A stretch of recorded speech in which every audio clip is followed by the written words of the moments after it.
ഈയിടെയായിട്ട് മരിച്ചുപോയ വലിയൊരു പുണ്യാത്മാവിനെ സംബന്ധിച്ച് ഓർക്കുകയാണ്. നമുക്കെല്ലാം അറിയാം രത്തൻ ടാറ്റ. എന്താണ് അവിടെ പ്രത്യേകം? വളരെയധികം രാജ്യസ്നേഹിയായിരുന്നു. നമ്മുടെ രാജ്യത്തിന് വേണ്ടി ഏറ്റവും ക്രിട്ടിക്കൽ കണ്ടീഷൻസിലെല്ലാം നമുക്ക് താങ്ങും തണലുമായ ഒരു മഹൽ വ്യക്തിത്വമായിരുന്നു ടാറ്റ. പ്രണാമം സാർ. ഈ വ്യക്തി പറഞ്ഞ ഏറ്റവും പ്രധാനപ്പെട്ട ഒരു കോട്ട് ഉണ്ട്, വൺ ഫേമസ് കോട്ട് ഉണ്ട്. അതെന്താണ് എന്ന് പറയാൻ വേണ്ടിയിട്ടാണ് ഞാൻ നിങ്ങളെ മുന്നിൽ നിൽക്കുന്നത്. അയാൾ പറഞ്ഞത്, ഈറ്റ് ഫുഡ് ആസ് മെഡിസിൻസ്. മരുന്ന് കഴിക്കുന്ന പോലെ ഭക്ഷണം കഴിക്കുക. എന്താണ്? Eat food as medicines.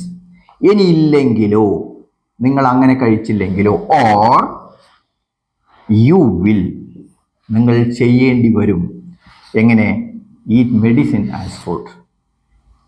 നിങ്ങൾ മരുന്നുകൾ ഭക്ഷണം പോലെ കഴിക്കേണ്ടി വരും.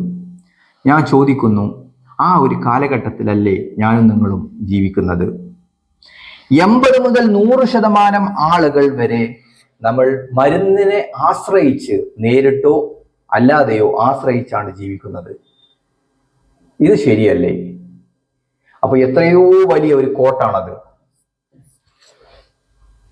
ആ മഹൽ വ്യക്തിത്വത്തെ, ആ അറിവിനെ നമുക്ക് എല്ലാ റെസ്പെക്റ്റോടു കൂടിയും നമുക്ക് സ്വീകരിക്കാം. Yes, I am doctor Ali, Ali Arimbras dental clinic .com.